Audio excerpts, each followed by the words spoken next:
Assalamualaikum warahmatullahi wabarakatuh. Perkenalkan, nama saya Dimas Devansa. Pada kesempatan kali ini saya akan menjelaskan salah satu pengobatan terapi gen pada suatu penyakit, yaitu X-linked myotubular myopathy. Jadi apa sih itu X-linked myotubular myopathy? X-linked myotubular myopathy atau XLMTM adalah kelainan genetik langka yang disebabkan oleh mutasi pada gen MTM1 di kromosom X. Jadi gen ini berada di kromosom X pada manusia, di mana gen ini mengkode protein myotubularin yang berfungsi untuk pertumbuhan dan perkembangan normal struktur dan fungsi sel otot rangka. Jadi kalau kita lihat pada gambar di samping, pada orang normal ototnya itu memiliki fiber-fiber ataupun serat-serat yang rapat. Namun pada orang yang memiliki atau mengidap XLMTM, nah ini ya fibernya itu abnormal ataupun tidak normal. Jadi tidak ada serat-serat yang berikatan di situ. Nah, tidak adanya protein tersebut membuat penderitanya itu mengalami abnormal pada bagian tulang dan ototnya. Selain itu dia juga mengalami kesulitan bernafas, kesulitan menelan, dan komplikasi-komplikasi penyakit lainnya. Dan ini adalah contoh beberapa pasien yang mengidap XLMTM yang rata-rata memang anak-anak ya. Karena ini juga merupakan penyakit yang bisa diwariskan dari orang tua kepada anaknya. Jadi penting sekali bagi orang tua untuk mengecek apakah mereka itu mempunyai ataupun membawa karier XLMTM ini. Jadi kalau kita lihat para pasien ini yang menderita XLMTM, ini rata-rata memerlukan ventilator yang terletak pada lehernya. Nah, itu bertujuan untuk mendukung ataupun mempermudah mereka bernafas, dan juga ada selang makanan yang untuk memudahkan mereka untuk menelan suatu makanan. Karena memang seperti tadi, otot mereka itu mengalami kelemahan, berbeda dengan orang-orang normal pada lainnya, sehingga akan sulit sekali bagi mereka untuk bernafas dan menelan.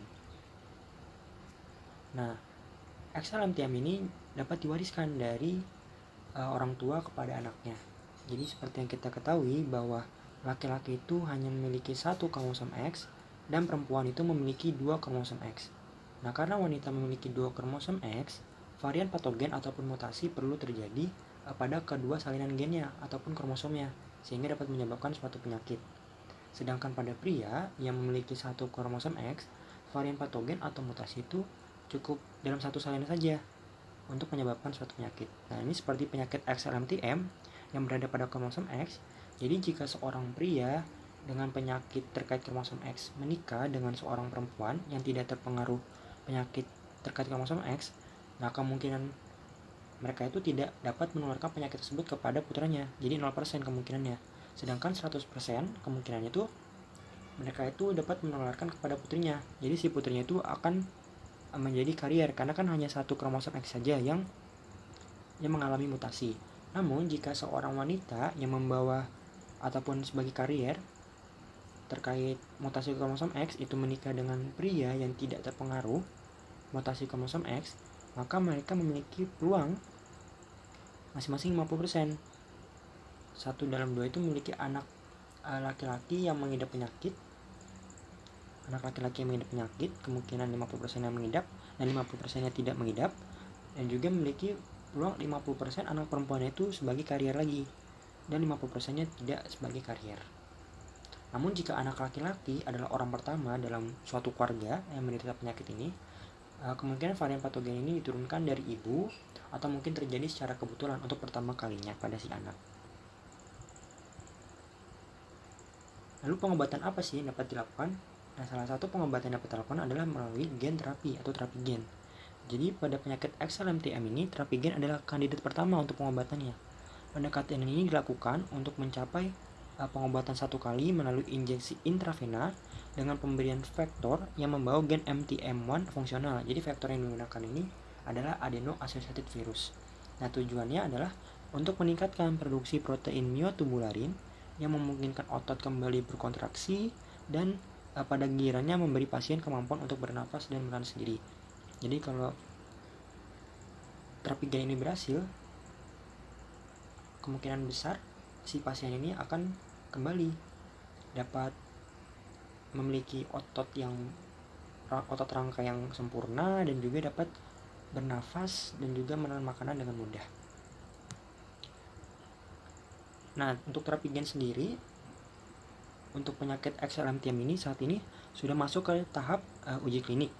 Jadi mulai dari tahap dia pengembangan atau konsep, kemudian praktik itu sudah dilalui. Nah, nama terapi gen itu adalah Aspiro, adalah studi pertama pada manusia tentang AT132. Ini nama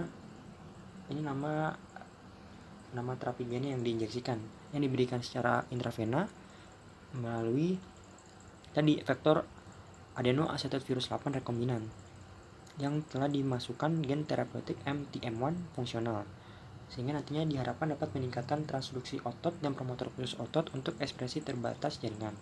Nah, studi praklinis pun sudah dilakukan pada 2 model hewan, itu ada tikus dan anjing, dan juga pada primata bukan manusia atau NHP ya, ini seperti kayak monyet ataupun simpanse. Jadi studi ini menunjukkan bahwa dosis AT132 8 kali 10 pangkat 14 ini ditoleransi dengan baik di NHP tanpa temuan buruk terkait dengan paparan ataupun efek samping lainnya.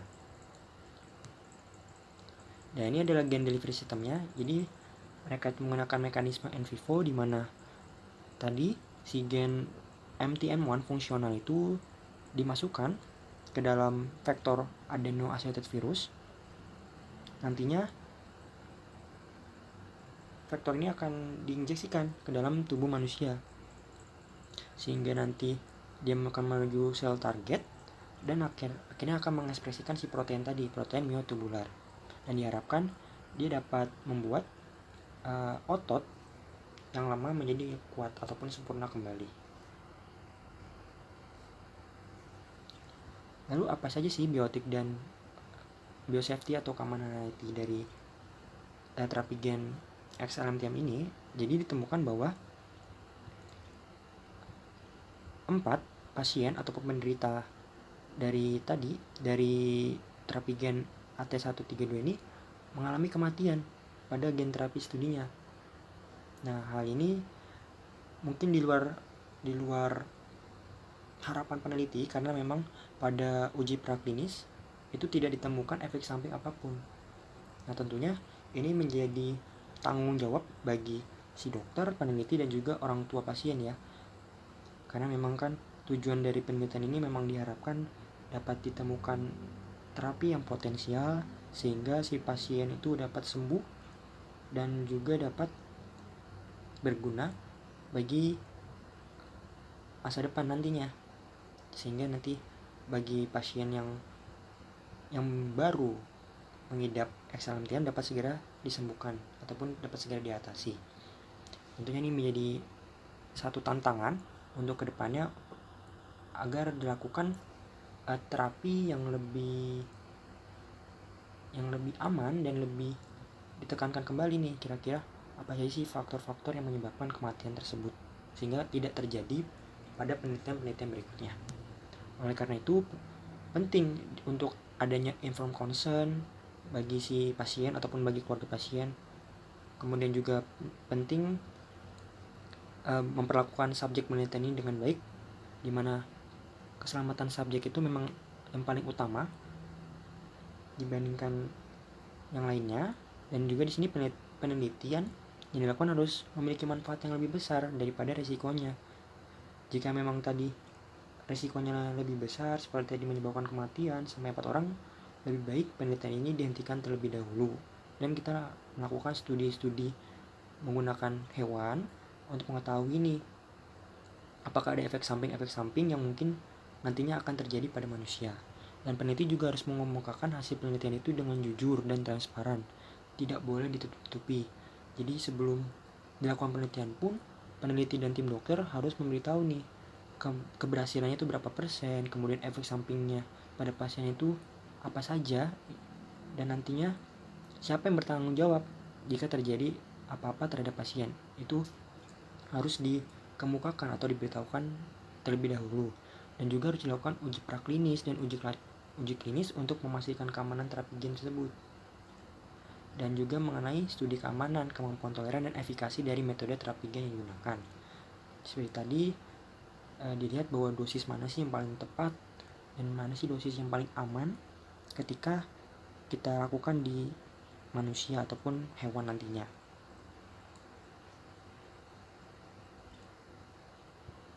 Mungkin itu saja yang dapat saya sampaikan. Semoga informasi mengenai terapi gen pada penyakit X-linked myotubular myopathy ini dapat bermanfaat. Kurang lebihnya mohon maaf. Terima kasih. Wassalamualaikum warahmatullahi wabarakatuh.